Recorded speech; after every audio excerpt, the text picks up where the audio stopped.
I'd like to welcome you to the release and panel discussion of the 2015 Giving USA report.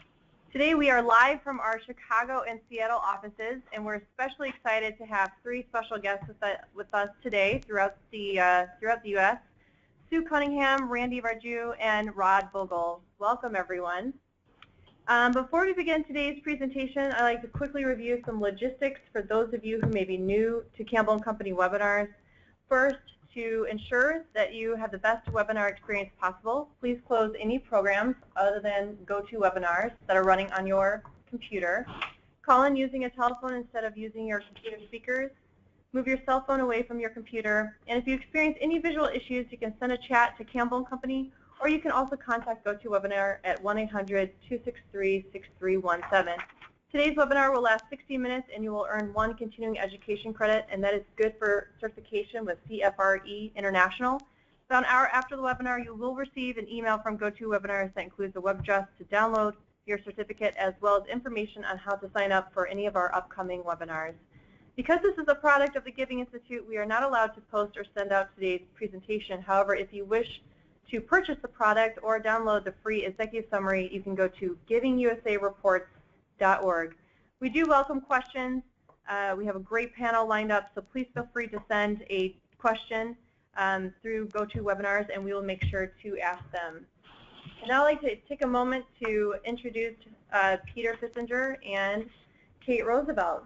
Peter Fissinger is the President and CEO of Campbell & Company, and he has over 30 years of professional experience in institutional advancement. He has worked in a wide range of nonprofit sectors, including education, healthcare, culture, and human services, and on campaigns with goals ranging from $5 million to $5 billion. Peter's past chair of the Advisory Council on Methodology for Giving USA and serves on the board of the Giving Institute. He is a past president of the Chicago chapter of the Association of Fundraising Professionals, a member of the Case Industry Advisory Council, and a member of the board of the YMCA Metropolitan Chicago. Kate, whose picture we will see here in a bit, is the Executive Vice President at Collins Group, a division of Campbell & Company. Kate has helped raise organizations over $300 million. Kate regularly presents on fundraising topics at local and national conferences and is an active member of the Association of Fundraising Professionals Advancement Northwest. As a volunteer, Kate is immediate past board president of Braided River, an organization that uses photography and essays to build support from wilderness preservation. She also serves as an overseer of Colby College, her alma mater, from which she holds a Bachelor of Arts in American Studies. Kate holds a Master of Public Administration and Nonprofit Management from the University of Washington. Now I'd like to turn over to Peter. Thank you, Sarah. And let me add my thanks to all of you who have joined us this afternoon, but in particular, my colleague Kate and our three panelists from whom you will hear in just a little bit.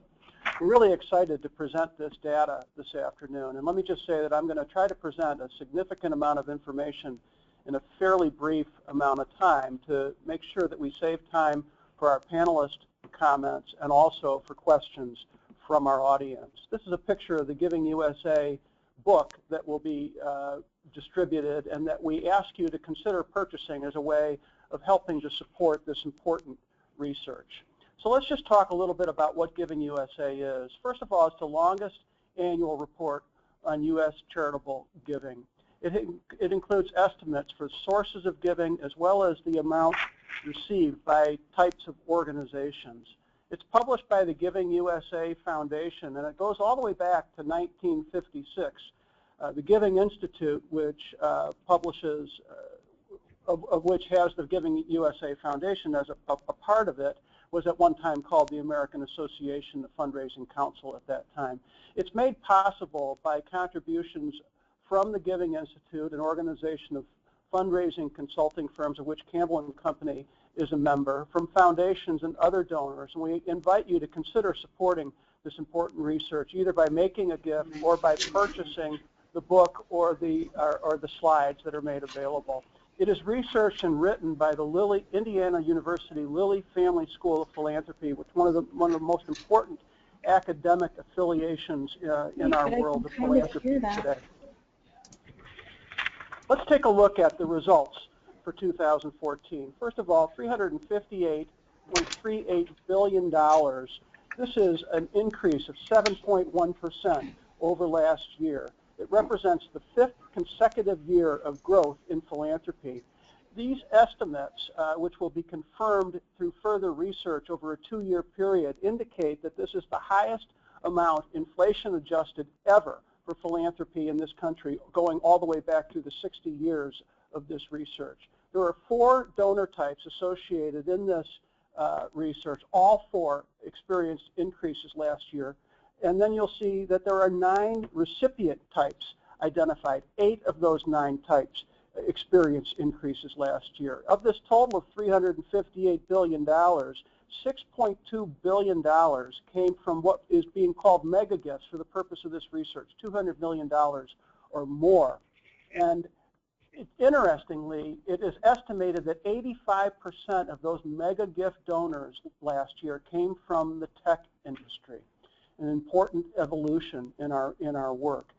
Finally, I just want to call to everybody's attention how important individual giving is in these overall results. You see on your screen the 72% that individuals comprise of the total. In addition to that, you can see that bequests equal 8%.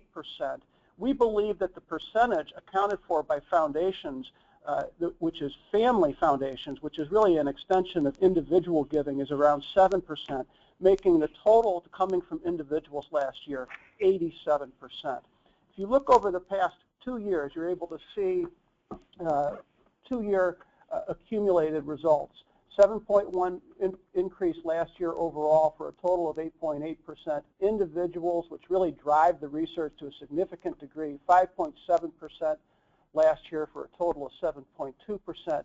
Foundations up 8.2% for a total of 16.4% over the 2-year period. Bequests up 15.5%, a total of 14% over the 2-year period. And then corporations increased 13.7% last year after a significant decrease the prior year. We can talk about that just a touch more in a minute, for a total of 3.2% over a 2-year period.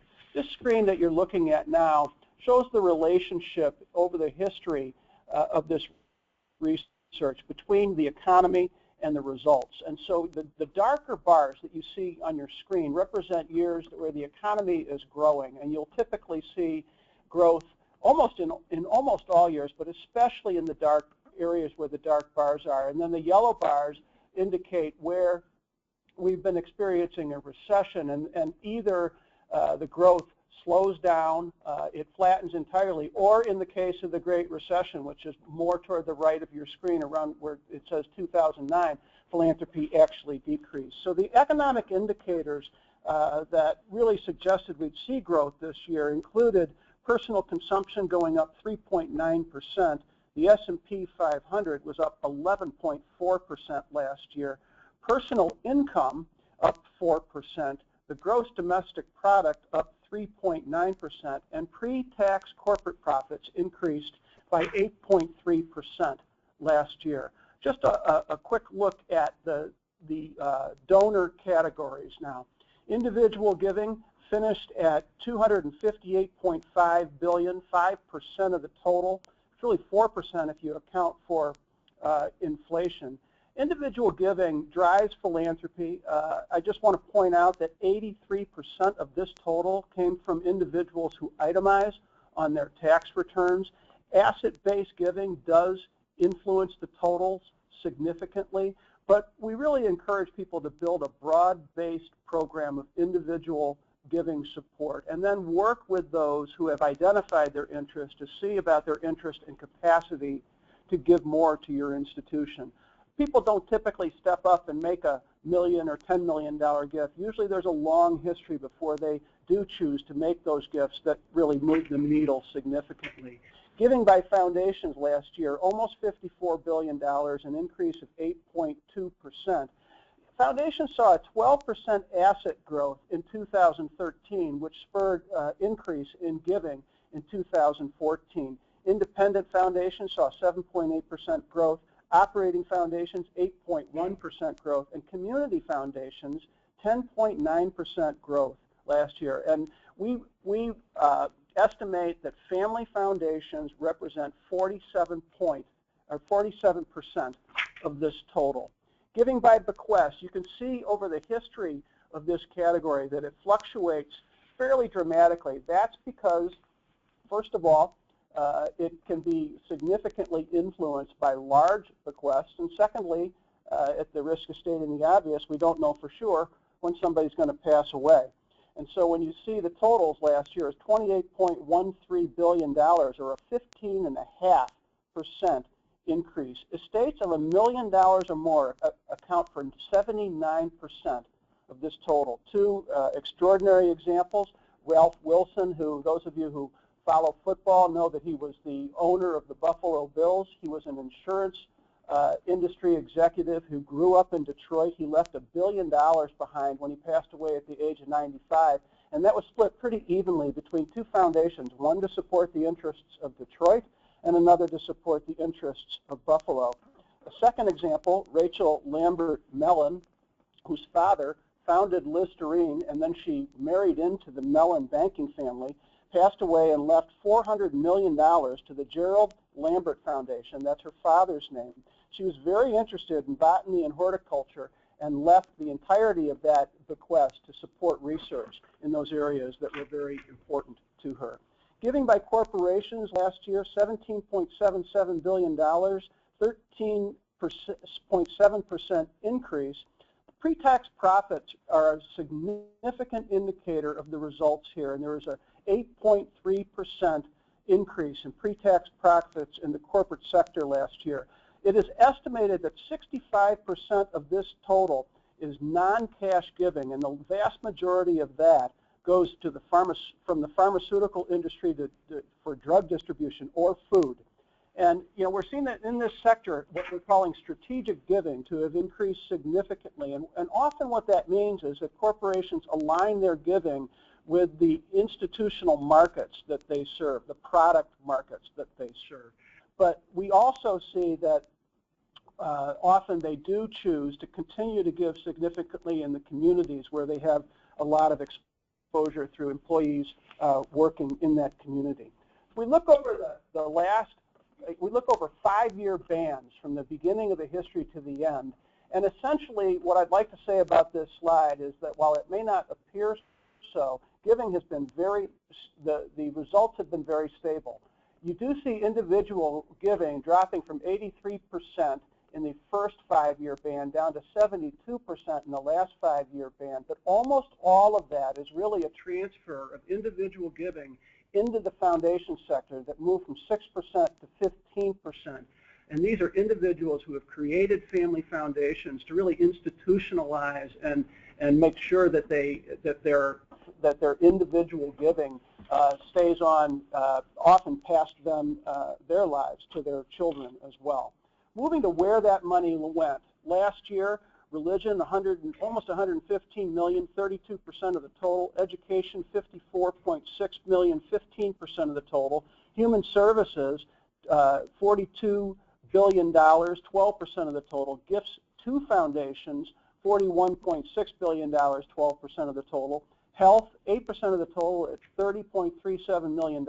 Public society benefit, those are the United Ways and the Jewish Federations of the world, 7% of the total, $26.29 billion. Arts, culture, and humanities, $17.23 billion, 5% of the total. International affairs, 4% of the total at $15 billion. And then environment and animals, $10.5 billion, 3% of the total. If you look over the 2-year history, you can see what's been trending in each of these categories. And let me say that of these categories on the screen here, all except foundations, public society benefit, and international affairs have exceeded their pre-recession giving when adjusted for inflation. So we really have seen virtually a full recovery from the recession when you look at philanthropy. Giving to religion last year was increased 2.5%, 8.6% over a 2-year period. We are seeing this sector diminish as a percentage of the total, and it's actually declined in real dollars in a few years recently. We believe this is because fewer and fewer Americans associate themselves with a specific church or synagogue and do not go to services on a weekly basis, and that has caused giving in this sector to decline somewhat. over time. Giving to education, I'll say more about that in a few minutes. It increased almost 5% last year, a 2-year total increase of 13.2%.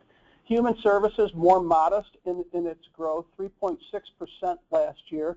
Human service giving tends to hold on a little bit better during recessions because people are very interested in supporting basic human needs, but doesn't see the same kind of upward spike when the economy is strong.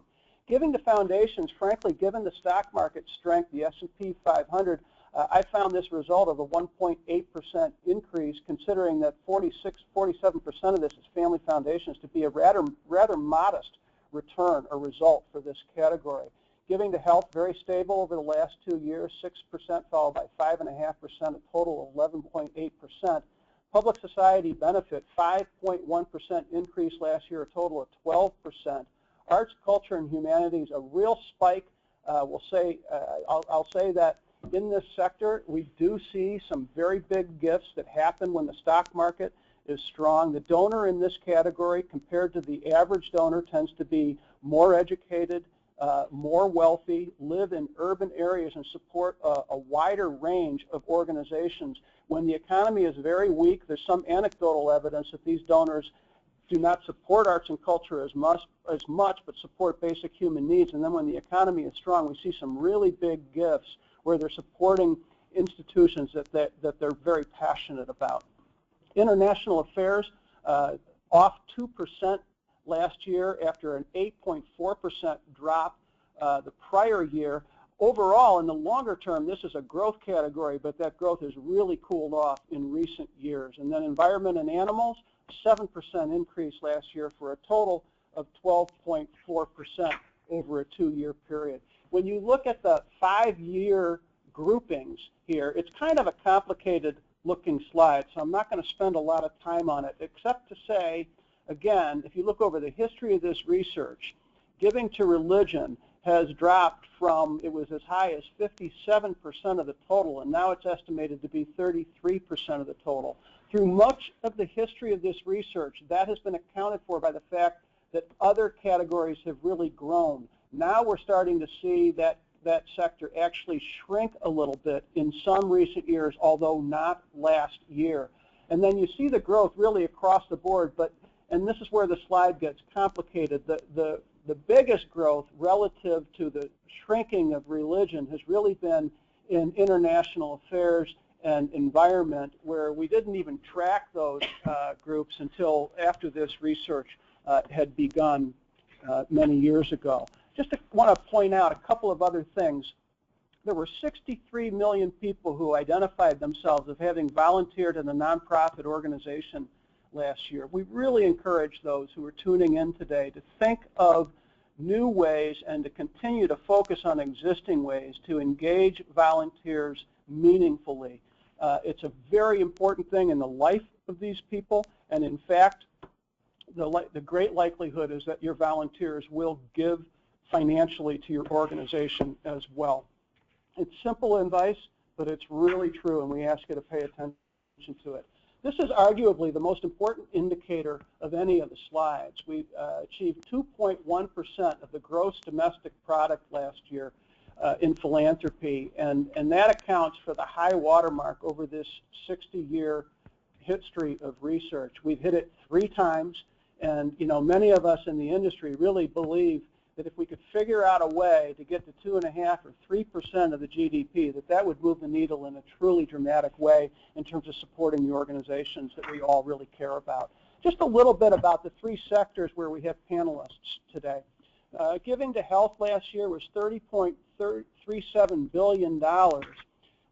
It was a 5.5% increase over the prior year. This sector has the capacity to drive significant individual giving and asset-based giving. It is also a very complex market.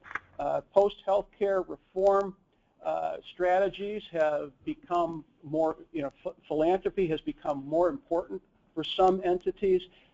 We find that in the healthcare sector, when organizations really choose to focus and invest in philanthropy, they can see significant results that do impact the bottom line. but there's so much reimbursement activity that not all of the organizations across this sector really do focus on philanthropy. We'll be interested to hear from Randy on that topic and other topics related to giving to health in just a minute. Giving to environment, this is an area, this is a sector that it's $10.5 billion last year, saw an increase of 7%. It is a sector characterized by a fairly significant emphasis on individual giving and working with high net worth donors. And so it can fluctuate, and you can see very significant increases in the times when the stock market is strong. And so we've seen very positive results in this industry over the past several years, including last year. And then finally, giving to education finished $54.62 billion last year, a 4.9% increase. You know, frankly, it wouldn't have surprised me if the increase would have been more, given the fact that this is another sector where high net worth individuals tend to make very significant gifts. We've seen some highly publicized gifts in recent past, a $400 million gift to Harvard University being among the most noteworthy of those gifts. But we see 7-, 8-, and 9-figure gifts to this sector. At the same time, and this is giving to education. I was actually talking about higher education there. We do see in higher education that alumni giving as a percentage continues to drop. So these organizations often are really focusing on trying to think of new ways to engage young alumni and then also work on broad-based giving and cultivate and solicit the large gifts that are available to them. So if you see over a period longer than just last year, there has been a significant spike in this category. I'm going to stop there and turn it over to my colleague, Kate Roosevelt, who's going to introduce our panelists and engage in some dialogue. Thank you. Thank you, Peter. And depending on where you are joining us from today, good morning or good afternoon. One thing that we know happens every year when the Giving USA report is released is that there is usually a pretty vigorous discussion that takes place in offices, around the board table, and certainly in some of our major media outlets, whether it's the Chronicle of Philanthropy or otherwise, about how the research supports our real life experience. Does it actually confirm what we're experiencing in the field, or does it in fact contradict what we're experiencing? And so we're delighted today to bring to you the opinions and the perspectives of three thought leaders in the philanthropic field, people who will help us discern what this all means on the ground, so to speak. I'm going to take just a minute to introduce our three panelists, and then we will engage each of them in a conversation around some of the trends that they're seeing and experiences that they're having in their organizations and in their fields more broadly. First, I'd like to welcome Sue Cunningham, who's the president of the Council for Advancement and Support of Education. Sue joined CASE just 3 months ago from the University of Melbourne, where she led an advancement team of 90 professionals, and she comes to this field and over the years has developed a real expertise in educational advancement that spans 30 years now. Our second panelist is Randy Varju. Randy is the president of the largest health system in Illinois, the Advocate Charitable Foundation, where he serves as president and also serves as development officer for Advocate Healthcare. Randy is devoted to the not-for-profit sector. He's been working in development roles for 27 years and is very engaged with both the Association for Healthcare Philanthropy and the Association for Fundraising Professionals. And finally, we have Rod Vogel with us. Rod is the Director of Development Field Initiatives for the Nature Conservancy, and in this role, he leads a team of development professionals that provide resources, strategies, and direct guidance to strengthen the fundraising effectiveness across all of the Conservancy programs globally. And as you probably know, the Nature Conservancy, I believe, is still the largest conservation organization in the world, and a quite effective organization in that regard. So what we'd love to do is now kind of take a journey with each of these panelists, and we're going to start with Rod Vogel from the Nature Conservancy. And as Peter pointed out, the environment and animal sector has been a very strong performer over the last 2 years, and in fact over the last 5 years the average growth in this sector in terms of philanthropy has been 8% since 2009. And Rod, I'd love to start off by asking you to describe a little bit about the Nature Conservancy, and then we'll dig into some hot topics. Sure. Thank you, Kate. Hello, everyone. And again, thank you, Peter, Kate, and all the colleagues at Campbell and Company for having us to present our insight here. Really excited to be with you all. So the Nature Conservancy was founded in 1951, so we're 64 years strong as an organization. And the mission of the Nature Conservancy is to conserve the lands and waters on which all life depends. Our vision is a world where the diversity of life thrives and people act to conserve nature for its own sake and its ability to fulfill our needs and enrich our lives. So we achieved this mission and vision through dedicated efforts of our diverse staff of approximately 3,500 located in all 50 United States here in America and in more than 35 countries outside of the United States. And of that, we have 350 professional fundraising staff around the world. We also, with the help of our many partners, from individuals to governments to local nonprofits and corporations, work very closely with them to achieve our mission. And we go about this by using a non-confrontational, collaborative approach and really staying true to our unique set of core values. And finally, you know, to achieve any mission and vision, it's under the great leadership of our governing board of directors. And I'd like to say our secret sauce here at the Nature Conservancy, for those of you that don't know us, is that we're a decentralized organization with chapters or operating units. You know, we have various names for those programs, but we have 1,400 trustees who represent our mission in every state and country where we work. And now, just think about that. That's truly a fundraiser's dream to have this many volunteers working on your behalf in all points of the donor cycle. So I like to refer to those trustees as our secret sauce, so to speak. With regard to fundraising at TNC, just TNC, the acronym, just like our approach and methodology with practicing conservation, called Conservation by Design, we follow a set of standards and practices at both the state and country operating unit level and also the development functional level. And this enables us to stay focused, laser focused on principal and major gifts fundraising, while our worldwide office out of Arlington, Virginia, manages and stays focused on implementing a membership strategy for our roughly 1 million members around the world. And just a little anecdote, TNC raises about 84% of its private dollars from just 0.4% of our donors in gift amounts over $10,000. Now that's 84% of our private dollars from just 0.4% of our donors giving over $10,000.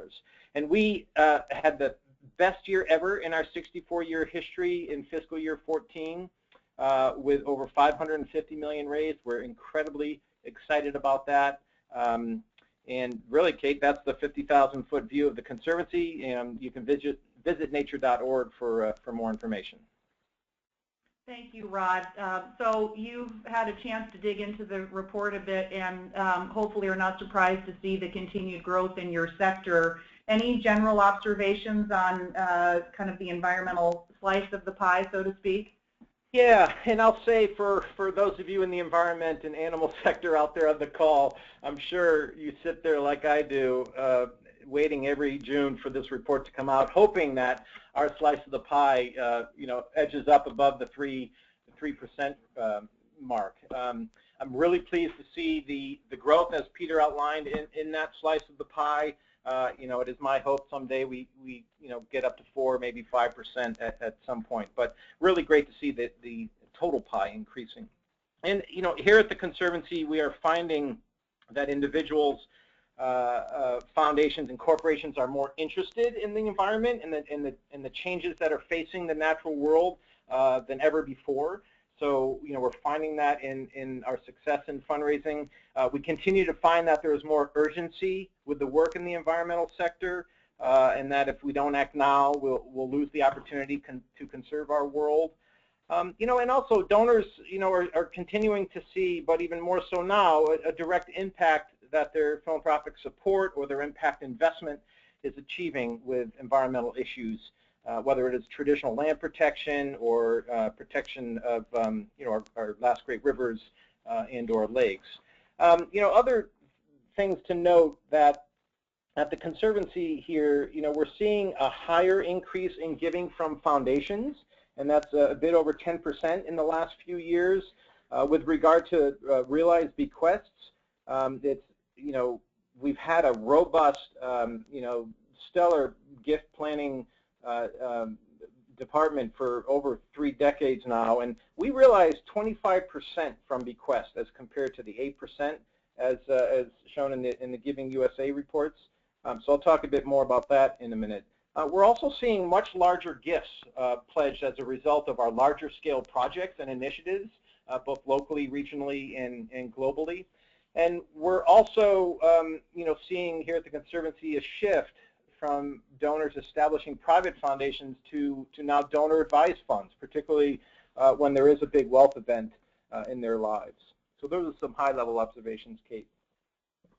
Great, Rod. Thank you. So let's dig into a couple of meaty topics here. And the first, I think, is really around the case for support, and what I would just say is perhaps the evolution of how the Nature Conservancy is talking about what it does as the portfolio of its work expands and extends beyond what for a long time was a very place-based approach to conservation. What are you experiencing, and what are you doing in the way of kind of repositioning your case for support?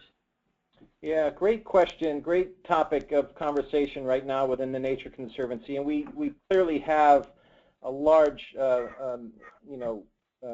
group of supporters that remain committed to place, which is important, will always be the case.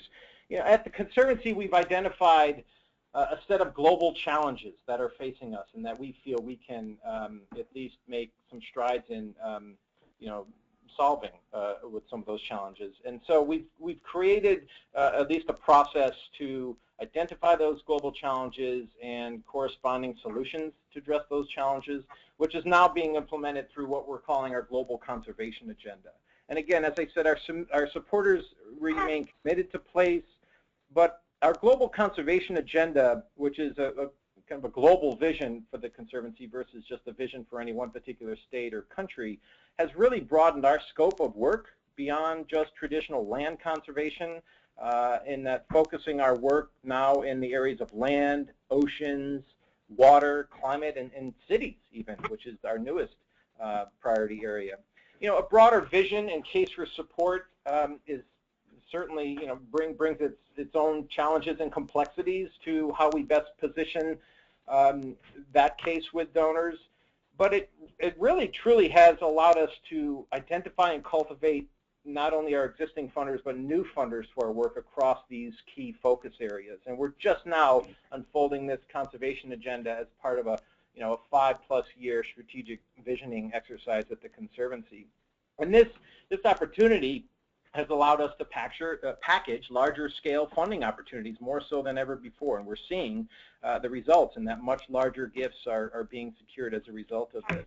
And the implementation of this, of our Global Conservation Agenda, touches down in all of the places around the world where we work. So there's a place for all of the programs within the Conservancy to see themselves in this agenda. And again, it's the scope of work at this scale that we absolutely must invite our supporters to consider advancing with us. And we have one world, and it is our world. So it's up to us to package it that way. Thanks, Rod. I'm really interested in the topic of individual giving to the Nature Conservancy, given that 84% of your philanthropy comes from individuals, and we know that the ways in which individuals our giving continues to change and evolve. We see the, I think, the rise of impact investing as another kind of tool in our philanthropic toolkit, and you've referenced kind of some other trends that you're seeing in terms of foundation giving, donor advised funds. Could you talk a little bit about how the Nature Conservancy thinks about its approach to individual donors and kind of a total financial context approach, perhaps? Yeah, happy to. So just quickly, as I look at the Nature Conservancy pie of giving and compare it to the Giving USA pie, so to speak, we track relatively closely with the corporation slice. The Quest slice I've already touched on is 25% of our revenue. Foundations, we're at about 22% compared to the 15% of Giving USA report. And then on the individual side, we're roughly at 48%. Because we have such a high bequest number, as I mentioned. So, just touching on the individual side, as Peter mentioned, we stay laser focused on you know, the top 10% of our donors, or the philanthropists rather, and that's a challenge to do with 350 fundraisers and an organization of our size. But we have you know, some guidelines, and we stay laser focused on major gifts, which we consider, you know, $100,000 or greater outright gift over a 3-year period. And so we manage our prospects taking that into consideration. And we also, you know, we look to engage with our donors, you know, in a long-term relationship and not as a transactional relationship, so to speak, or in a transaction. You know, and we also recognize that, you know, individual donors consider their philanthropic, you know, moves and goals and objectives in the context of their entire financial situation. So we as fundraisers, you know, need to know that when we're going in and getting to know our donors and figuring out how best we can match their philanthropic goals with our conservation goals.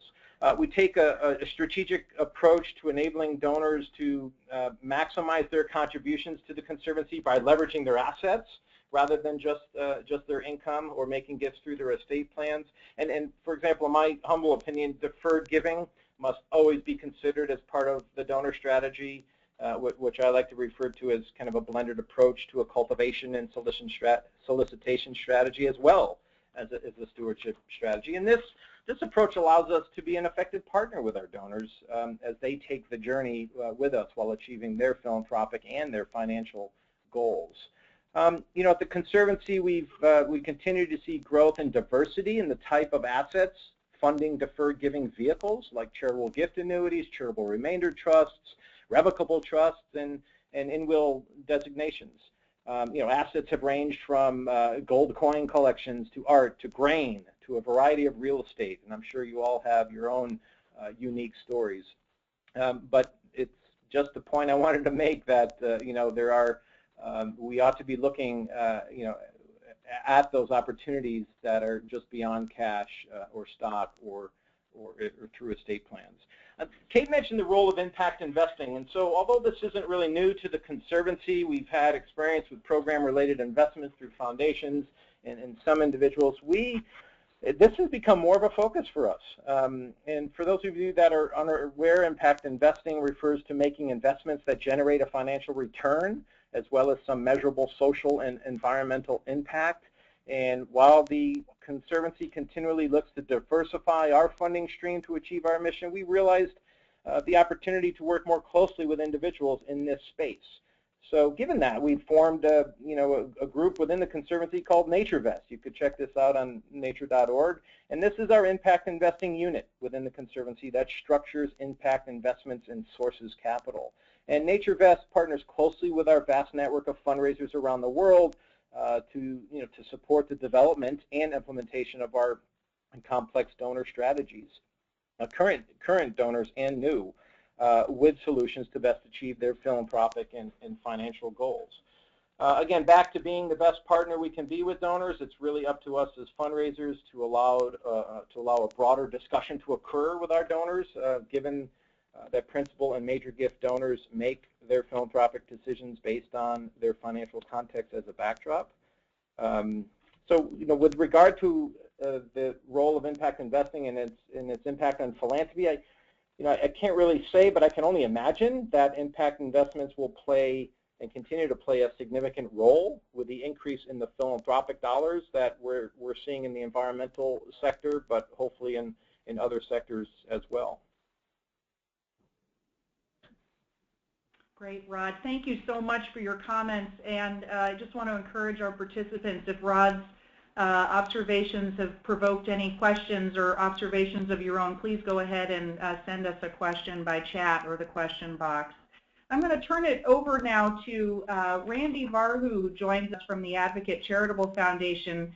Randy, thank you so much for being with us this morning, and if we could start, I'd love to ask you to just say a little bit about the Advocate Charitable Foundation and where you sit kind of in the healthcare philanthropy universe. Sure. Thanks, Kate. Just to give you a little background on Advocate Healthcare, it's the largest healthcare system in the state of Illinois, as I know you mentioned, but one of the top 5 largest health systems in the nation as we look at quality outcomes assessed by TrueVen Analytics. So we're very pleased with the outcomes we've been able to achieve regardless of how we continue to grow.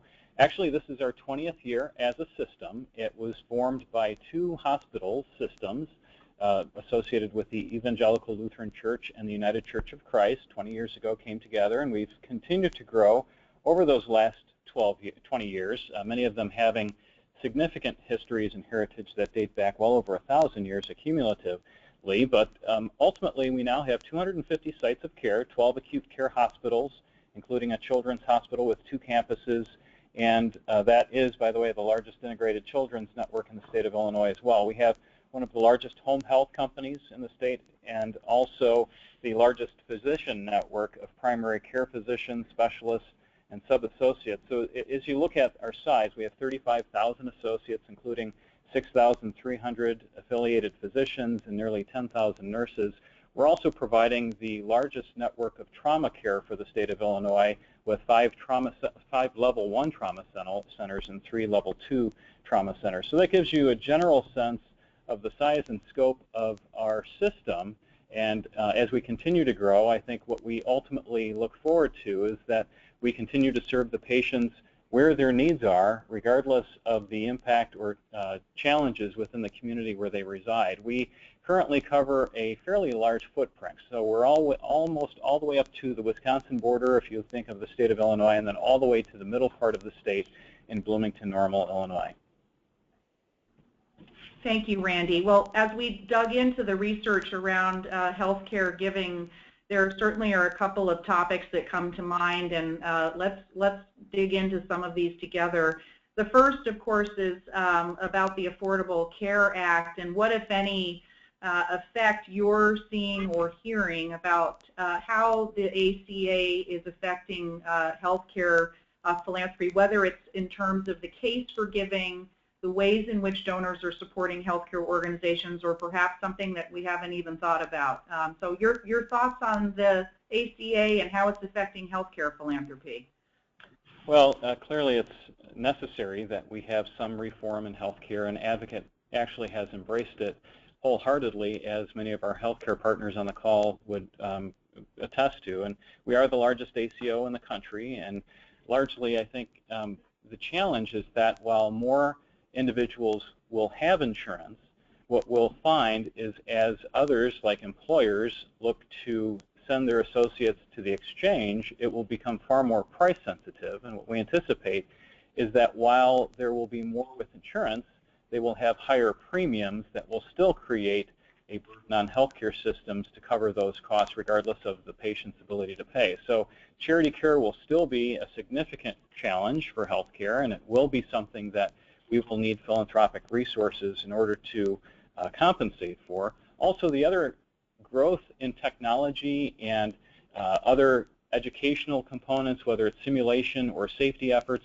those are all additional items that require support financially that would not be accounted for through the reimbursements that, quite frankly, don't cover the total cost. So there are continued challenges as we look at accountable care and all that will drive, but I think there are some trends that we'll see that we have to be carefully attentive to as it relates to case. Now, some of those are that systems will continue to form.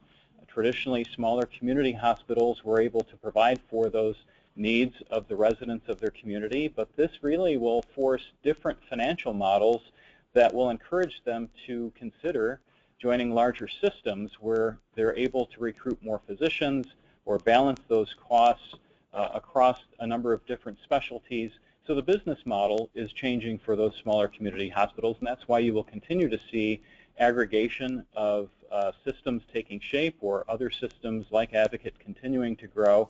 But as a result of that, how do we balance the heritage and history and the affinity of those donors with the perspective of becoming larger organizations that are sizable, also very significant in their breadth? So we're trying to balance the benefits that a system brings in the form of stability, safety outcomes, and perhaps new technological advances in ways that those community-based hospitals would not be able to achieve on their own, but also balancing that with the local affinities that have always been in place, where they've provided that community-based support for their hospital of care where they seek their care, or perhaps they're close to a physician. So I think ultimately we're looking at lifelong relationships all the way through the continuum of care, and the key transition will be from building larger hospitals that treat the ill to providing for larger footprints of populations and keeping them well. So ultimately, one of the trends that we'll be looking for in healthcare is we'll see fewer large campaigns for building of hospitals from a traditional sense, pushing more to the outpatient setting, and as a result of that, do we jeopardize some of those affinities? How do we keep close to those donors? And then ultimately, relationships with physicians will be critically important as we look to maintain the sophistication of primarily major gift fundraising, identifying those points of gratitude and using those connections that naturally exist with caregivers, whether it's nurses or physicians. So I think that's largely how healthcare has been able to see much of the increase in philanthropic support, borrowing from perhaps the higher education models and our structures. We are largely a hub and spoke system where we centralize a lot of those shared resources.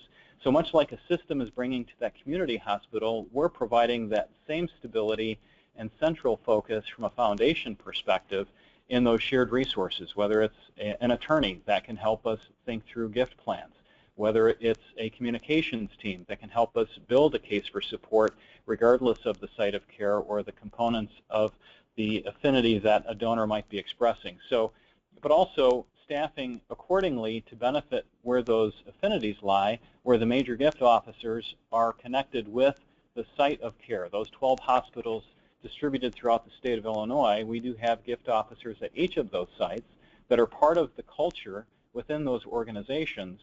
So they're able to build the case for the needs of that site-specific location for that specific donor, but also illustrate the benefits of being part of a larger system where we're increasing a focus on safety and advancing technology in a number of different service lines. So a number of challenges headed our way. Clearly that case for support will be a challenge, and it's something that will require us to stay focused on those individual relationships and in many ways listening to the donor to see where they're taking us. Interesting, Randy. Thank you so much for those really thoughtful comments. Moving this in a slightly different direction, but certainly related, Peter referenced earlier in his remarks the, I think, over $6 billion that were given in the form of mega gifts or outlier gifts of $200 million or more last year. And I would love to hear any thoughts or observations you have about if and how mega gifts are changing the world of healthcare philanthropy, and what you make of, for example, the other data point that 85% of those gifts are being made by what I might refer to as the newly wealthy or newer wealthy tech entrepreneurs like Mark Zuckerberg and his wife Priscilla Chan, who gave $75 million to San Francisco General Hospital recently. What are your thoughts on the role of mega gifts in healthcare philanthropy these days? I think they become increasingly important, and fewer to come by and more difficult to attain. I know that that largely did play a significant part in the increase that we saw this year, and it will be interesting to see if that's sustainable or if this is something that's just time consideration based on the life stage of these different venture capitalists, whether technology or through other means. But I think in the Zuckerberg-Chan gift, it's very clear that they're supporting San Francisco General because that's where they work, that's where they live, that's where they want to make a difference in people's lives, and ultimately that's what we're looking to achieve for the footprint that we represent. And I know in Chicago there's a lot going on around innovation and what it might mean for what's next in healthcare. So we are carefully looking at, are there similarities in the character set of those individuals that make these mega gifts, and are we prepared for how we would leverage one of those gifts? I think that's sometimes where organizations, particularly mid-sized to smaller organizations, don't spend enough time preparing for how those gifts would be used. And sophisticated donors will be frustrated if there's a feeding frenzy that results from a large gift. There needs to be a solid strategy going in to how these resources will leverage an impact that's aligned with what they want to achieve. That's what they expect in their business outcomes. That's also what they expect, quite frankly, in their philanthropic outcomes. So how we prepare for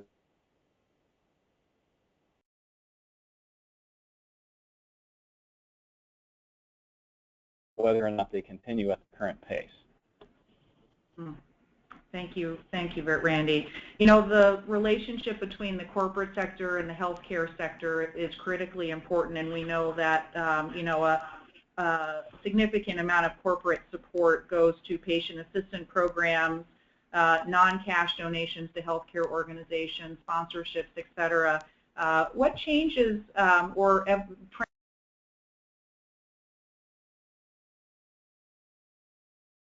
Well, I would agree with Peter's earlier comments that strategic philanthropy has become more important.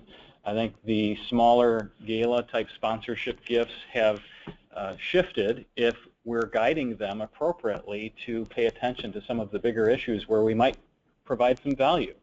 So as large employers have healthcare costs, they're very much interested in how we can partner with them to perhaps reduce some of those costs and then apply some of those savings in improving the community overall. So if we have a wellness program that helps them reduce their insurance premiums, then they're healthier as a company. And also, if we can partner with them around specific needs. In fact, we've got a significant partnership taking hold here in Chicago with one of our financial institutions where they've realized that a healthy individual largely is employed, and that leads to a healthy family and healthier community. So our role in providing for those healthcare needs in many cases can also branch out and help them achieve the overall economic picture that leads to that vibrant community. So in our case, it's can we partner with other institutions to build a middle skill development program that allows individuals from high school or junior college to transition into health careers, and can we do that throughout the course of our entire footprint that allows for the institution to hire individuals in high capacity needed positions, but also help the institution or the corporation meet their philanthropic aspirations as far as providing for that educational advancement of a geography. So, you know, much like individual gifts, I think if we have conversations where we don't say, no, that doesn't align with what we do, but instead say, maybe, let's look at how can we partner more effectively to mutually meet our needs and also help you align with the community impact you're aspiring to have, sometimes those solutions come to bear. And I think corporations will be more and more expecting of us to be open to those conversations. So it's no longer just co-branding. It's how do we partner to have a meaningful impact, and it's not just in one 12-month cycle, it's perhaps in a 3 to 5 year time horizon. Interesting stuff. Thank you, Randy. I am going to encourage again any questions that Randy's comments have brought to mind for you. Please send them in to us, and we'll try to get to one or two before we adjourn today. And we are going to extend the time of the webinar by I think at least 5 minutes here to make room for some questions from the participants. But before we do that, I want to welcome Sue Cunningham, the president of CASE, the Council for the Advancement and Support of Education.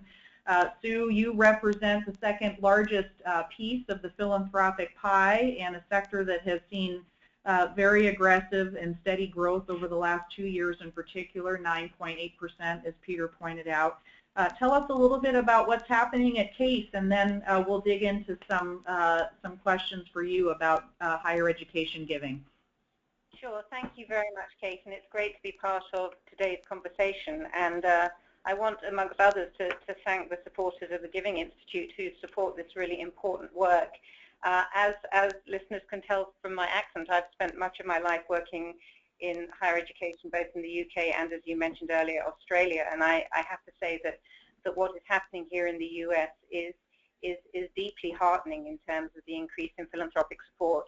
As may be familiar to many, CASE has a membership of over 3,600 organizations in 80 countries worldwide, and that is representing something like 78,000 professionals working across advancement, marketing, communications, all of whom are working towards the mission of advancing the education and, in so doing, impacting and transforming lives.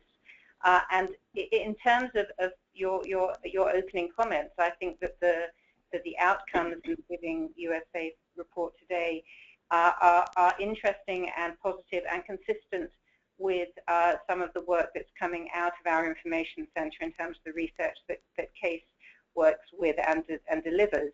So, for example, CASE runs a fundraising index, which is conducted twice a year, which is a survey in which we're asking educational fundraising professionals, not purely in higher education, also in the independent school sector. And their feedback in January 2015 was an anticipated 6.9% increase in philanthropic support. Again, looking at the VSC survey and the release that came out in January, in that context, there was an anticipated 10.8% increase in 2014, seeing it as the strongest single-year gain in voluntary support since 2000. So all in all, knowing that this is the outcome of really serious and committed work by very many people, this is an impressive data set. Thank you. To be sure, let's dig into some more questions related to higher education. And first of all, is there anything else you'd like to say, Sue, just about how CASE's research either confirms or contradicts what the national research is showing via Giving USA?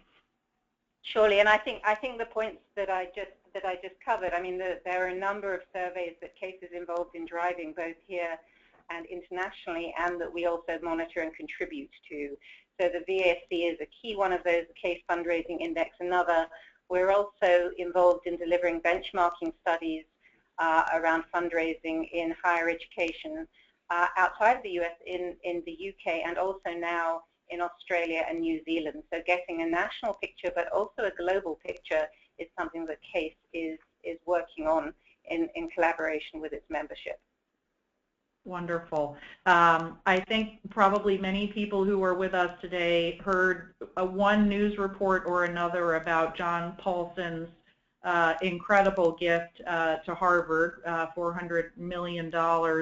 And to say the least, there was quite a media frenzy that surrounded that gift. And I'd just love to hear your observations about what that kind of a gift represents for higher education, and does the attention that someone like that receives, do you think either inspire or perhaps in any way does it detract from the role of mega donors and mega gifts in the higher education context?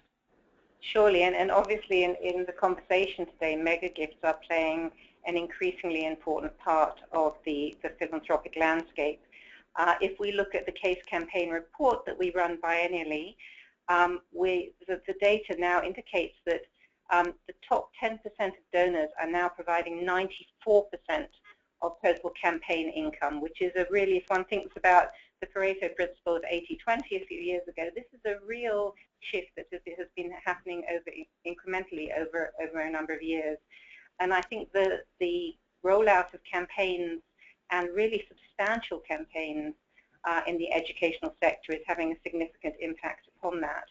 So that, for example, the number of institutions in the US with fundraising campaigns of over $1 billion or more, in 2009 that was 38. In 2015 we're talking about 45, with an additional 4 outside the US. So that's a substantial growth rate. And again, the figure was quoted earlier by Peter of there being a significant gift of $1 million or more coming out of the Lilly School of Philanthropy $1 Million Gift Database.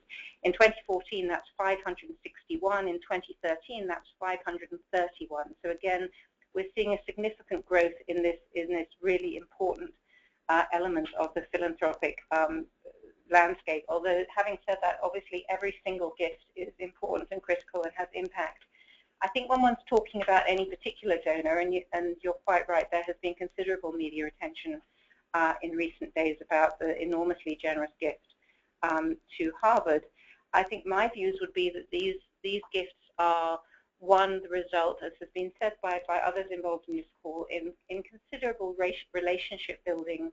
And if one thinks about a Venn diagram, I think the intersection of an institution's priorities and vision with those of a donor, and finding the spot at which there is real desire to make a difference, and the impact of these significant gifts targeted at something that's critically important to the future of both the potentially students at an institution and also the research that an institution is undertaking, is profoundly powerful. So I think they can be inspiring to other donors. And the final point I think I'd make is what saddens me about it in terms of some of the responses in recent days is what might be the impact of that. For example, might one have donors or potential donors in the future thinking twice about their preparedness to either make a significant gift or be visible in so doing, for fear of receiving this sort of criticism, as opposed to being inspired to do it and to contribute to the institution or institutions for whom they have greatest affiliation or passion or desire to invest. And I think this has positive impact for every scale of institution if advancement is being done professionally. Yeah, for sure. You know, Peter mentioned in his comments that one of the things that we're seeing within the higher education context is a continued decline in alumni giving. And if we think about the fact that the pipeline for alumni giving begins with recent graduates, and we know from certainly anecdotal data, but also research, that young people are carrying the burden of debt and also still struggling to find jobs. What are your thoughts on where we're headed with young alumni giving, and do we need to rethink, rethink our strategy and approach in this regard?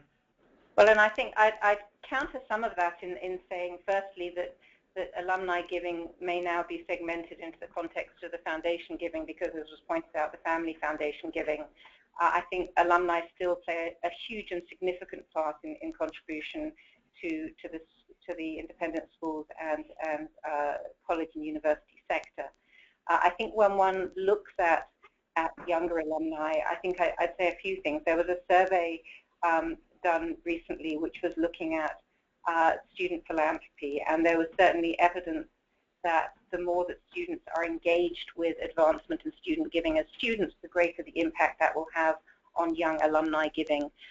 CASE runs a program for students involved in advancement in their institutions. In fact, the conference this year is going to be in August in Washington, D.C., and we'll have something like 700 students gathering who are passionate about advancing their institutions. So I think the more, as in any relationship building, that educational institutions are engaging their existing students as well as their alumni, that's going to be vital looking to the future. Thank you, Sue. Well, at this point, I would love to turn it back to Sarah Barnes, who I think may have a question or two for our panelists, and just want to thank Sue, Randy, and Rod for sharing your time, your expertise, and your observations with us today. You've done I think, a beautiful job of reminding us of the critical role that individuals play in philanthropy overall, but especially in these three sectors of the environment, healthcare, and education, especially major donors. And secondly, you've reminded us of the importance of relationships and partnerships. So we really appreciate your participation today, and I'll turn it back to Sarah. Wonderful. Thank you, Kate, and thank you, everyone, for sticking with us after the hour mark. But we do have a few good questions here from the audience. Sue, this is for you. Just, I think, a quick question. I missed the statistics you mentioned about the percentage of donors giving a certain amount of capital gifts. So if you could repeat that would be wonderful. Evidently, it started top 10% of donors give X percent in capital campaigns. Surely, and the percentage was that the top 10% of donors are providing 94% of the total campaign goal. That's from the Case Campaign report, and indicates just the changing landscape in terms of the impact these mega gifts are having. I'd also say that the top 1% provided 78% of the total campaign goal. So that's a pretty astounding figure in terms of the significant impact of a relative few in the context of donors to campaign. Okay, thank you, Sue. This question is geared towards anyone, frankly, that's serving on this panel. What challenges have you faced implementing a planned giving program, and how did you overcome them? So perhaps we start with you, Randy. I think some of the challenges are the appropriate role that a professional plays in the conversation with the donor and the gift officer, making sure that that heightened expertise is valued as a part of the team, and that it's also an illustration to the donor that we're willing to listen and be creative with them in crafting a plan that's unique to them. So it's no longer just outright giving, as I think Rod mentioned, but more frequently a combination of a number of different factors, whether it's appreciated securities, longer-term gift arrangements, gift annuities perhaps, charitable remainder trusts or lead trusts. So the sophistication that that individual brings to a conversation can sometimes be intimidating and also sometimes be confusing. So making that personable and allowing for that individual to be part of the relationship that naturally takes hold with an individual donor, I think, is one of the more challenging things to overcome, but also one of the more valuable once it does happen. Anything else? Any other comments, Rod or Sue? Yeah, this is Rod. I'll just say, you know, as I mentioned, we've had a gift planning function at the Conservancy for, I think, over 3 decades now. So, you know, I think the largest challenge, I guess, we have as an organization with 350 fundraisers is, you know, is getting to a point where all of our fundraisers are going forward with those blended asks that I referred to and presenting those opportunities to donors. But I just wanted to say stewardship, stewardship, stewardship. I mean, you might be asking, wow, how has the Conservancy realized upwards of 25% of their revenue through realized bequests? Well, it's because we steward our donors, especially when we know, you know, that this supporter has included the Conservancy in their estate plan in whatever form. We stay close to that supporter. And you know, another interesting fact is that of the $100 or so million we receive a year in realized bequests, we actually only knew about 30% of those. And so that's, you know, staggering to me. So stewardship, I would just say over and over, is so key to the plan giving or gift planning program to take those donors into our world. Great, thank you, Rod. And just a quick question, can you give an example of a blended ask? Well, yeah, I mean, sure, quickly. You know, when developing a donor strategy, you know, cultivating and then ultimately soliciting, you know, incorporating, not just going in for a cash gift, you know, asking whether or not they've considered the Nature Conservancy in their estate plan.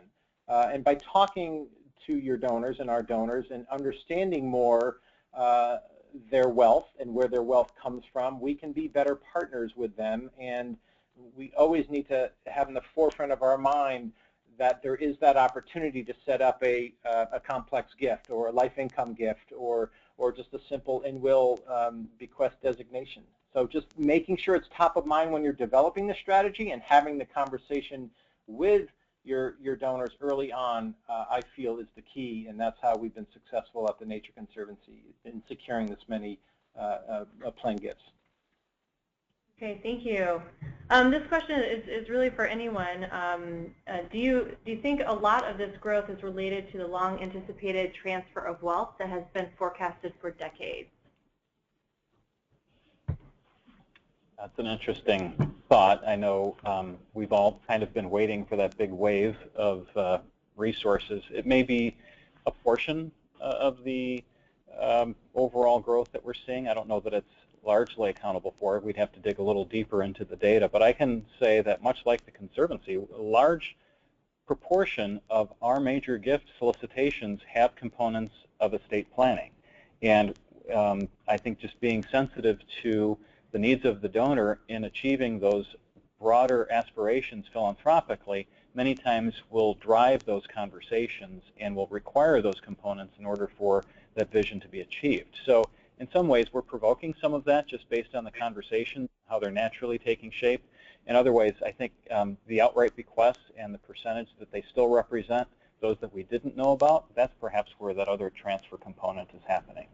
And I think I would come in here and make a couple of points. I mean, one, in looking at the significant gifts that are coming out of innovators in the technology sector suggests that there is considerable new wealth that is impacting upon these figures. But also there is, and I've been aware of it both in North America and in the Asia Pacific region and in Europe, that there is a real growing robustness and thoroughness about the transition in family foundations from generation to generation of the sense of responsibility and legacy of support across many generations, which is a wonderful thing to see. This is Peter Fissinger jumping in on this issue. I'd like to say that if you look at that trend that I pointed out between the drop in individual giving as a percentage of the total and the rise of foundations as a percentage of the total, I think we're actually seeing some of that asset transfer, and that some folks are choosing to do it while they're still alive. Okay, any other further thoughts on that question? All right, well, it looks like we're all set for today.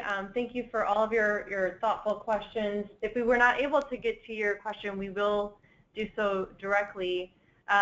Just thank you for everyone who joined us today, and a special thank you to Randy, Rod, and Sue for your time and insights. If you have any additional questions, feel free to reach out to me directly. But from all of us at Campbell & Company, we hope that you have a wonderful summer. You can see on the slide that if you wish to purchase the presentation today, you can go to givingusareports.org/2015, and you'll receive 30% off any Giving USA product. Thank you all so very much. Have a good day. Thank you. Thank you.